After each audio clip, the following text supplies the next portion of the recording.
അതിനകത്ത് ട്രംപ് പറയുന്നത് ഒറ്റ ആക്രമണത്തിൽ ഇന്നലെ ആയത്തുള്ള അലി ഖംനിയെ വധിച്ച ഒറ്റ ആക്രമണത്തിൽ 48 പേരെ ഒറ്റയടിക്ക് തീർത്തതായി അവകാശവാദം ഉന്നയിക്കുകയാണ് ട്രംപ്. അതിനൊപ്പം ഒരു കാര്യം കൂടി കൂട്ടിച്ചേർക്കുന്നുണ്ട്. തങ്ങളുടെ ലക്ഷ്യങ്ങൾ എന്ന് വെച്ചാൽ ടാർഗറ്റ് തീർന്നിട്ടില്ല, ഇനിയും ലക്ഷ്യസ്ഥാനങ്ങളുണ്ട് എന്ന മുന്നറിയിപ്പും ഭീഷണിയും കൂടി മുടക്കുന്നുണ്ട്. അങ്ങനെയെങ്കിൽ ഇനിയുള്ള ലക്ഷ്യസ്ഥാനങ്ങൾ ഏതൊക്കെയായിരിക്കണം ട്രംപിന്റെ? ഇന്നിപ്പോൾ ഈ സമയം 8:30 മണിയാകുന്നു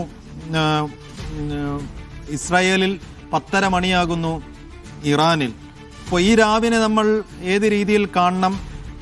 ഈ സുപ്രീം കമാൻഡർ കൊല്ലപ്പെട്ടതിന് ശേഷമുള്ള ഒരു പകൽ കടന്നുപോയി. നിശ്ചയമായും ഇറാന്റെ ഭാഗത്തുനിന്ന് വലിയൊരു റിട്ടാലിയേഷൻ നമ്മൾ പ്രതീക്ഷിച്ചതാണ്. അത് ഏറെക്കുറെ ഉണ്ടാവുകയും ചെയ്തിട്ടുണ്ട്. അപ്പോൾ പ്രത്യാക്രമണങ്ങളുടെ കളത്തിൽ ഈ വരാനിരിക്കുന്ന രാത്രി എങ്ങനെ കൂടി കാണേണ്ടതുണ്ട് നമ്മൾ?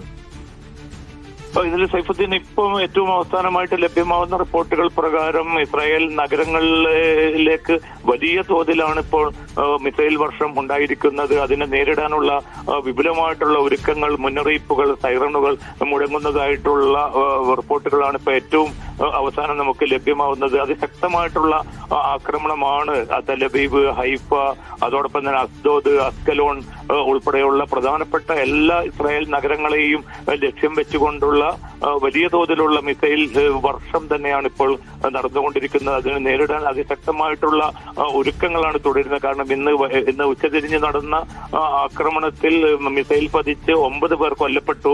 അതോടൊപ്പം തന്നെ 57 പേർക്ക് പരിക്കേറ്റു. അതിൽ പലരുടെയും നില ഗുരുതരമാണെന്ന് ഇസ്രായേൽ തന്നെ അറിയിക്കുന്നു. അപ്പൊ അത്രയും പ്രഹരശേഷിയുള്ള, പ്രത്യേകിച്ച് ഹൈപ്പർസോണിക് ഫതഹ് 2 എന്ന പുതുതായിട്ട് പരീക്ഷിച്ച മിസൈലാണ് വലിയ തോതിലുള്ള പ്രഹരം ഇസ്രായേൽ നഗരത്തിൽ ഏൽപ്പിച്ചിരിക്കുന്നത്. അതിന്റെ ആഘാതം വിട്ടുമാറുമ്പോഴാണ് ഈ രാത്രിയിൽ വീണ്ടും വിപുലമായ തോതിലുള്ള മിസൈൽ വർഷത്തെ ഇപ്പോൾ ഇസ്രായേൽ അഭിമുഖീകരിച്ചുകൊണ്ടിരിക്കുന്നത്. അപ്പോൾ തങ്ങളുടെ സൈനിക ശക്തി ഏതെങ്കിലും ചില ആക്രമണങ്ങളിലൂടെ അല്ലെങ്കിൽ ഈ വ്യോമ ആക്രമണത്തിലുള്ള മേൽക്കോയ്മയിലൂടെ അമേരിക്കക്കും ഇസ്രായേലിനും അതിനെ അമർച്ച ചെയ്യാൻ സാധിക്കുകയില്ല എന്ന കൃത്യമായിട്ടുള്ള ഒരു മുന്നറിയിപ്പ് തന്നെയാണ് ഇപ്പൊ ഇത്തരം നിരന്തരമായ ആക്രമണത്തിലൂടെ നടത്തുന്നത്.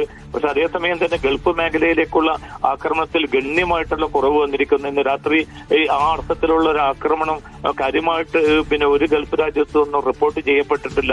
അത് ഒരുപക്ഷെ ഇന്ന് ഒമാൻ വിദേശകാര്യമന്ത്രിയുമായി നടന്ന ആ ചർച്ചയുടെ കൂടി അടിസ്ഥാനത്തിൽ കൂടുതൽ പ്രകോപനപരമായിട്ടുള്ള നടപടികൾ നിർത്തിവെക്കാനുള്ള ഒരു തീരുമാനം ഇറാൻ കൈക്കൊണ്ടതിന്റെ ഭാഗമാണോ, അതെല്ലാം ഒരു താൽക്കാലികമായിട്ടുള്ള ഒരു ഇടവേള നൽകി തുടർന്ന് അർദ്ധരാത്രിയിലും നാളെയുമായിട്ട് ഈ ആക്രമണം പുനരാരംഭിക്കാനാണോ തീരുമാനം എന്ന കാര്യം വ്യക്തമല്ല. എങ്കിലും ചില പര്യാലോചനകൾ, ചില ആലോചനകൾ 2 തലങ്ങളിലും ഗൾഫ് രാജ്യങ്ങൾക്കിടയിലും ഇറാനിടയിലും നടക്കുന്നുണ്ട്. ഒമാനും ഖത്തറും തമ്മിൽ വളരെ വിപുലമായിട്ടുള്ള ഒരു ആശയവിനിമയം ഇറാൻ നേതൃത്വവുമായി നടക്കുന്നുണ്ട്.